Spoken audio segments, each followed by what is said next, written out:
Hello दोस्तों, नमस्कार। स्वागत है आपका बिहार एक्सप्रेस न्यूज में। ताज़ा नजर डालते हैं बिहार की तमाम मुख्य बड़ी खबरों पर। इससे पहले वीडियो को लाइक नहीं किया तो लाइक करें, साथ ही चैनल को सब्सक्राइब कर लीजिए।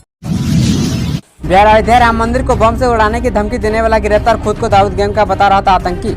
अररिया पुलिस को कई बार एक युवक ने फोन कॉल किया और खुद का नाम छोटा शकील बताया। उसने खुद को दाऊद इब्राहिम गैंग का आतंकी बताया है और पुलिस को उसने चेतावनी दी है कि 22 जनवरी को अयोध्या राम मंदिर को उसी दिन बम से उड़ाने वाले हैं। पुलिस इस फोन कॉल से काफी सक्रिय हो गई है और उस युवक को गिरफ्तार कर लिया है। पूछताछ में युवक ने कई जानकारी दी है। पलासी थाना पुलिस ने जिस युवक को गिरफ्तार किया है उसकी पहचान पलासी थाना क्षेत्र के बलुआ कलियागंज निवासी इब्राहिम का पुत्र इंतखाब के रूप में हुई है। बिहार के 3 लाख किसानों के लिए अच्छी खबर, नीतीश सरकार ने बढ़ाया गन्ना खरीद का मूल्य।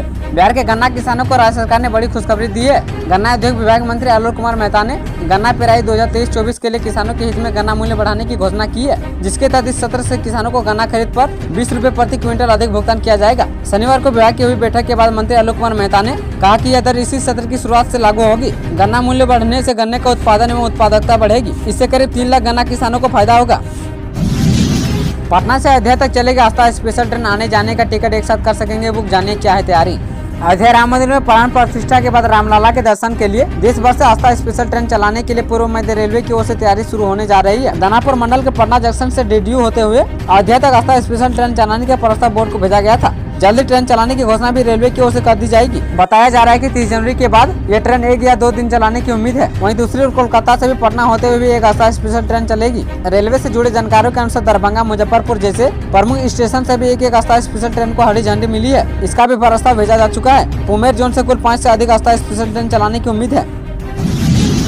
राम मंदिर परिसर सुरक्षा की जिम्मेदारी मिली इस कंपनी का शेयर हुआ रॉकेट। अयोध्या में नवनिर्मित राम मंदिर में आज प्राण प्रतिष्ठा समारोह का आयोजन किया जा रहा है। इससे पहले मंदिर परिसर की सुरक्षा की जिम्मेदारी सिक्योरिटी फैसिलिटी मैनेजमेंट और कैश लॉजिस्टिक कंपनी SIS को सौंपी गई है। इस बात की घोषणा खुद कंपनी के मैनेजिंग डायरेक्टर ऋतुराज सिन्हा ने की है। इस खबर के बाहर आते ही कंपनी के शेयर रॉकेट हो गए हैं। SIS की तरफ से यहाँ जारी एक बयान में बताया गया है कि राम मंदिर ट्रस्ट अयोध्या ने SIS को ऑफिशियल प्राइवेट सिक्योरिटी प्रोवाइडर के रूप में नियुक्त किया है। हालांकि जब वहाँ मंदिर का निर्माण शुरू हुआ था तभी से कंपनी के सिक्योरिटी गार्ड वहाँ तैनात थे।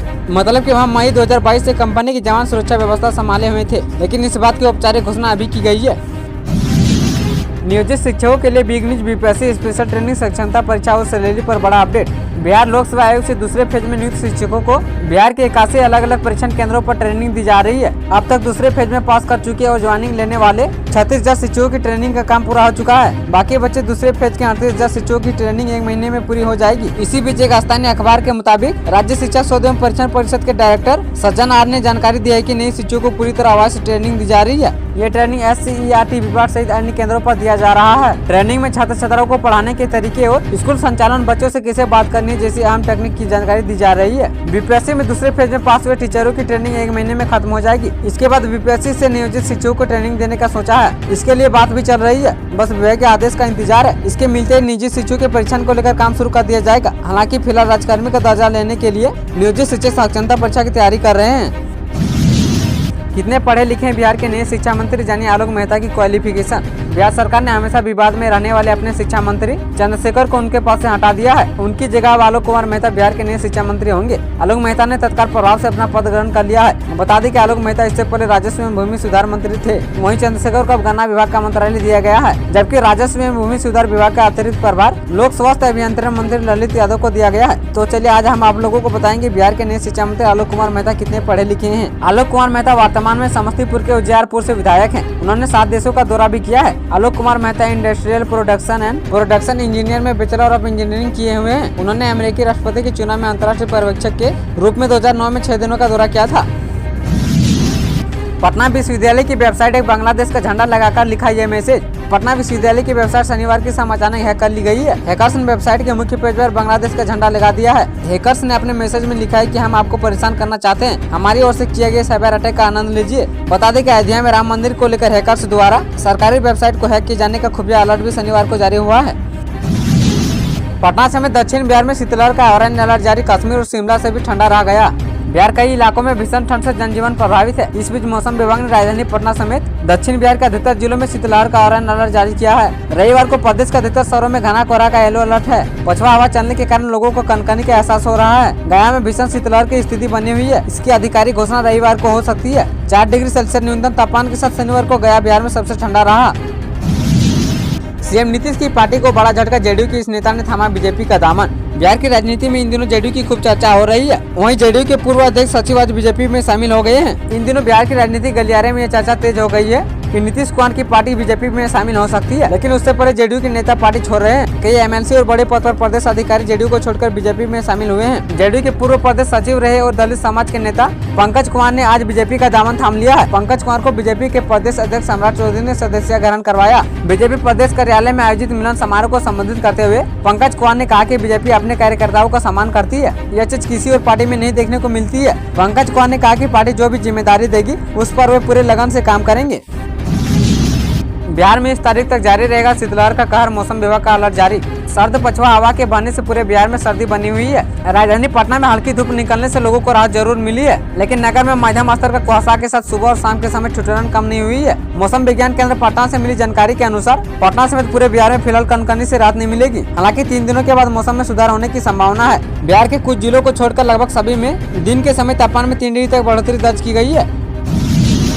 भीषण सड़क हादसा में 2 सगे भाइयों की मौत, दोनों शहर जा रहे थे। गया पटना रोड पर ऐसा हुआ। हादसा इतना भीषण था कि घटनास्थल पर ही दोनों सगे भाइयों की मौत हो गई। घटना के बाद इलाके में हड़कंप मच गया। मिली जानकारी के मुताबिक रविवार को गया पटना मुख्य मार्ग पर बिथो शरीफ के पास सड़क हादसे में 2 सगे भाई की मौत हो गई है। दोनों भाई बाइक पर सवार होकर घर से गया के लिए निकले थे। रास्ते में हाईवा ने बाइक सवार भाइयों को जोरदार टक्कर मार दिया। वहीं दोनों भाइयों की मौत घटनास्थल पर हो गई। मृतक की पहचान बेलागंज थाना क्षेत्र के पड़रिया शेखपुरा के रहने वाले बलिराम यादव के बेटे के रूप में की गई है। गया से हाईवा लाने के लिए घर से निकले थे। शव को पुलिस ने कब्जे में लेकर पोस्टमार्टम के लिए अनुग्रह नारायण मगध मेडिकल कॉलेज अस्पताल भेज दिया है। वहीं सड़क हादसे में दोनों भाई की मौत की खबर मिलते ही पूरे गाँव में सन्नाटा पसर गया। घटना चौतंदी थाना क्षेत्र की है। थाना अध्यक्ष रणविजय सिंह ने बताया कि शवों को पोस्टमार्टम के लिए भेज दिया गया है। घटना को अंजाम देने वाले हाईवा की तलाश जारी है।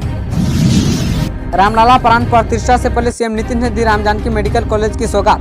अयोध्या में 22 जनवरी को रामलला प्राण प्रतिष्ठा होनी है। उससे एक दिन पहले सीएम नीतीश ने समस्तीपुर की जनता को श्री राम जानकी मेडिकल कॉलेज की बड़ी सौगात दी है। इस मौके पर सीएम नीतीश के साथ डिप्टी सीएम तेजस्वी यादव भी मौजूद रहे। श्री राम जानकी अस्पताल आधुनिक सुविधाओं से लैस है। मेडिकल कॉलेज के उद्घाटन कार्यक्रम में केंद्रीय गृह राज्य मंत्री नित्यानंद राय, वित्त और वाणिज्य मंत्री विजय कुमार चौधरी और भवन निर्माण मंत्री अशोक चौधरी भी मौजूद रहे। भले नीतीश कुमार अयोध्या में रामलला प्राण प्रतिष्ठा समारोह में शामिल नहीं हो रहे हैं, लेकिन समस्तीपुर से उन्होंने श्री राम जानकी अस्पताल की सौगात जिले की जनता को दी है। बताया जा रहा है कि नीतीश कुमार को प्राण प्रतिष्ठा का न्योता नहीं मिला है, जिसके चलते वे अयोध्या के कार्यक्रम में शामिल नहीं हो रहे हैं, लेकिन राम जानकी के नाम पर बने अस्पताल का प्राण प्रतिष्ठा से एक दिन पहले उद्घाटन कर दिया है। युवाओं को उनकी रुचि और स्किल के अनुसार मिलेगा जॉब, जाने नीतीश सरकार का प्लान। बिहार के युवाओं की दिलचस्पी किस क्षेत्र में है, इसका सर्वे होगा। श्रम संसाधन विभाग ने घर घर जाकर स्किल सर्वे करने का निर्णय लिया है। इसके लिए विभाग निजी एजेंसी की सहायता लेगा। सर्वे का मकसद राज्य के युवाओं की रुचि और उनकी योग्यता को जानना है, ताकि बिहार में उपलब्ध औद्योगिक इकाइयों की जरूरतों को पटा जा सके। नीतीश और तेजस्वी की सरकार ने राज्य में 10 लाख नौकरी और 10 लाख रोजगार देने का वादा बिहार की जनता से किया है। उसी के तहत यह कदम उठाया जा रहा है। विभाग के अधिकारियों के अनुसार बिहार में पहली बार इस तरह का सर्वे किया जा रहा है। चूँकि बिहार से हर साल लाखों लोगों का पलायन दूसरे राज्यों में हो रहा है। इस पलायन को रोकने के लिए सरकार ने तय किया है कि बिहार के युवाओं और कामगारों के लिए बिहार में अधिक से अधिक रोजगार का सृजन किया जाए। इसलिए राज्य के युवाओं से जाना जाएगा कि उनकी योग्यता क्या है और वे किस क्षेत्र में रोजगार पाना चाहते हैं। साथ ही यह भी रिपोर्ट की तैयारी की जा रही है कि औद्योगिक इकाइयों की जरूरत क्या है। इसके बाद युवाओं को औद्योगिक इकाइयों की जरूरतों के अनुसार तैयार किया जाएगा। साथ ही अगर योग्य युवाओं की संख्या अधिक हुई तो उनकी योग्यता के अनुसार औद्योगिक इकाई खोले जाएंगे। 1 महीने के भीतर सर्वे का काम पूरा हो जाएगा। स्किल सर्वे रिपोर्ट बनाने की जिम्मेवारी एजेंसी की होगी।